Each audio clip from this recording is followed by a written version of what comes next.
Thank you so much for inviting me to be with you here today. I cannot think of a better way to celebrate April, which has been deemed Fair Housing and Fair Lending Month, than to be with those of you who stand arm in arm with people to work on these issues every day. The belief that each of us can better our lot in life, that our children's future will be brighter than our own, is deeply ingrained in the fabric of this country. Essential to that belief is the premise that each of us can access equality of opportunity, and that it is not limited only to a certain privileged set of Americans who are especially blessed by fortune or background. Too often, that equality of opportunity is harder to find than any of us would like or want to believe. You, the National Community Reinvestment Coalition, have stepped up to preserve and expand on that foundational principle of our nation by working to increase the flow of capital to underserved communities. You know that access to credit is essential to a successful financial future, and I commend you for doing something about it. We salute you. Feel free to clap for the NCRC. We salute you for fighting to bring banking and reinvestment infrastructure, affordable housing, and job development to America's working families. At the Consumer Financial Protection Bureau, we strive to make financial markets work for consumers, honest businesses, and the economy as a whole. We educate consumers about their fair lending rights, and we warn them about the costs and risks associated with financial products and services while working to improve the practices of financial institutions.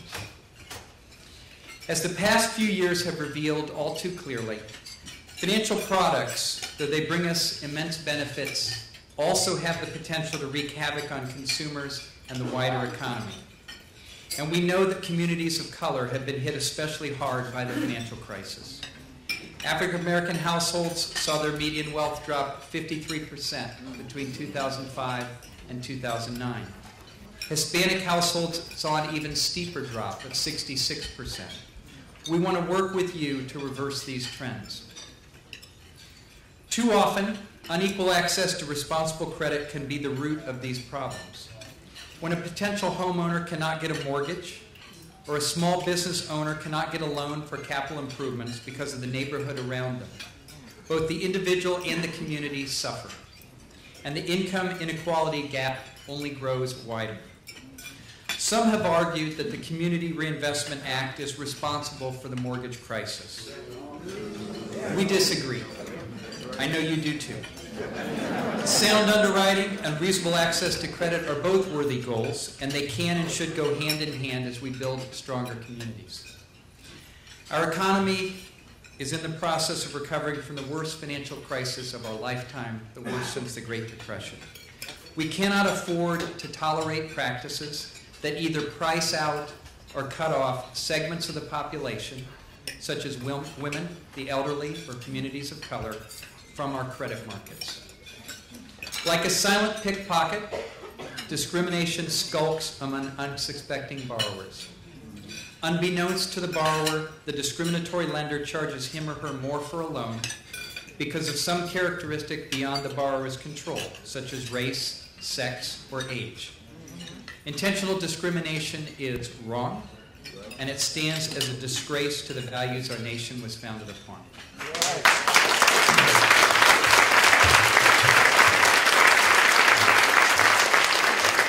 Too often, consumers do not know they're being cheated, and even if they find out, they may not get recourse. And so the silent pickpocket is able to continue profiting by preying upon a given community. All of this undermines that community's hope for a stable financial foundation based on the equality of opportunity that we celebrate as the American way. Let me say clearly that practices which marginalize people based on their race, religion, sex, or any other prohibited factor are discriminatory, plain and simple, and they are against the law.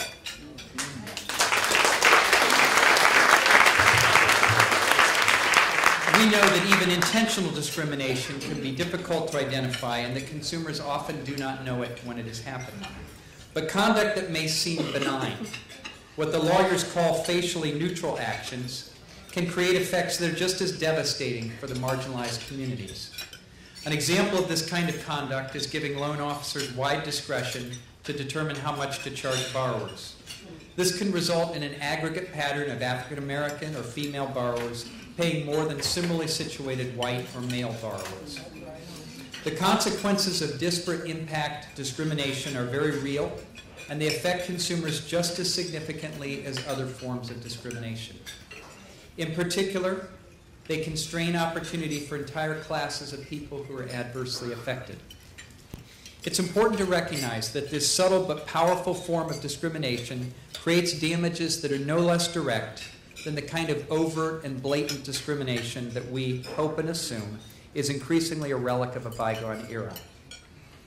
In 1994, the Department of Justice and several other federal agencies, including every one of the federal prudential regulatory agencies, collaborated on a joint policy statement. All of them agreed that when policies and practices are shown to have a disparate impact on protected categories of borrowers, they may violate fair lending laws. This joint policy statement has represented the consensus approach to lending discrimination for almost 2 decades. And though the Consumer Bureau did not exist at the time it was issued, we fully concur in its recognition of the disparate impact doctrine.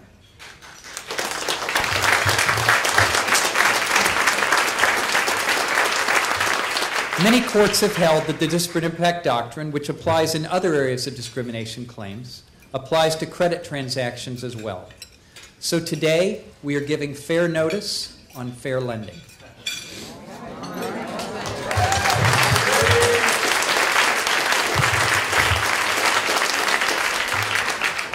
Our great fair lending team at the Bureau and we are issuing a compliance bulletin to advise both banks and non-banks that the disparate impact doctrine remains fully applicable as we examine institutions and enforce the laws against discrimination in lending and credit transactions.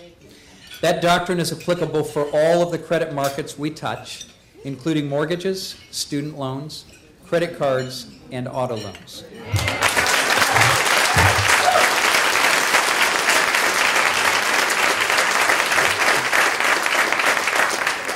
Against the grim backdrop of the foreclosure crisis, Congress created the new Consumer Bureau to protect consumers from unfair lending practices, as well as those that have a disparate impact on communities of color.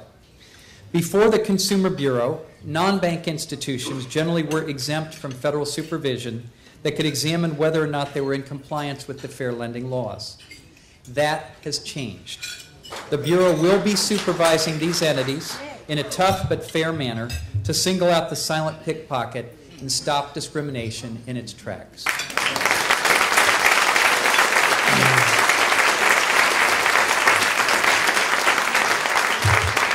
In order to identify possible violations of the law, we must also arm consumers with the information they need to spot the warning signs of discrimination. We cannot be in every financial institution at all times, so consumer education becomes all the more critical. As Operation Hope President John Hope Bryant eloquently put it, the more consumer empowerment we have, the less consumer protection we need. Those of us in this room know that the Equal Credit Opportunity Act makes it illegal to base credit decisions on race, religion, marital status, color, national origin, sex, age, and certain other specified factors.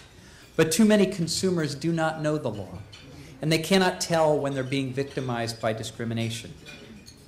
How does the Hispanic woman who got a 7% interest rate on her mortgage know that the Caucasian man in line in front of her got a 5% rate despite their similar credit histories?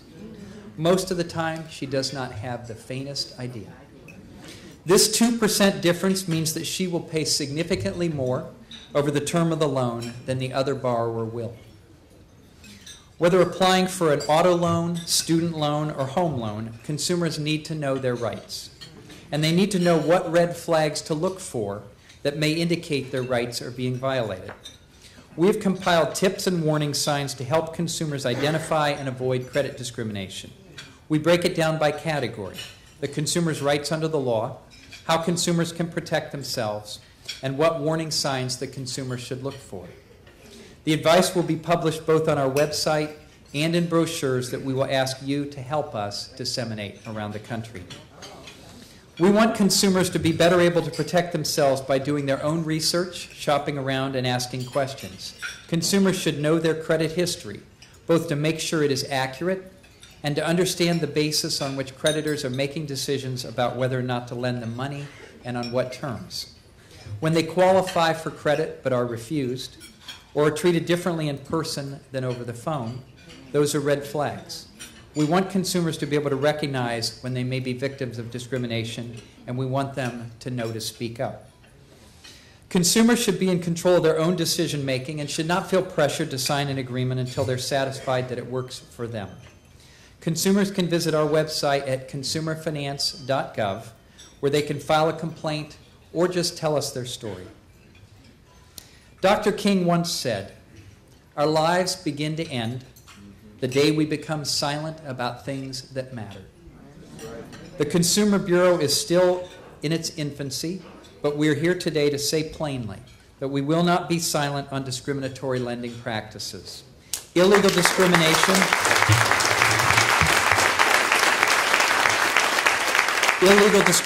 in all of its forms is wrong, and it violates the fundamental American precept that each individual should have access to equality of opportunity. Our twin goals here are to protect consumers and to empower them to be better able to protect themselves. We're intent upon making the financial markets work better for the people we serve. Consumers deserve to have someone who stands on their side and sees to it they're treated fairly in the financial marketplace. We are proud to work alongside you as we pursue that mission every day. Thank you for your help and for all your persistence in these efforts. Thank you.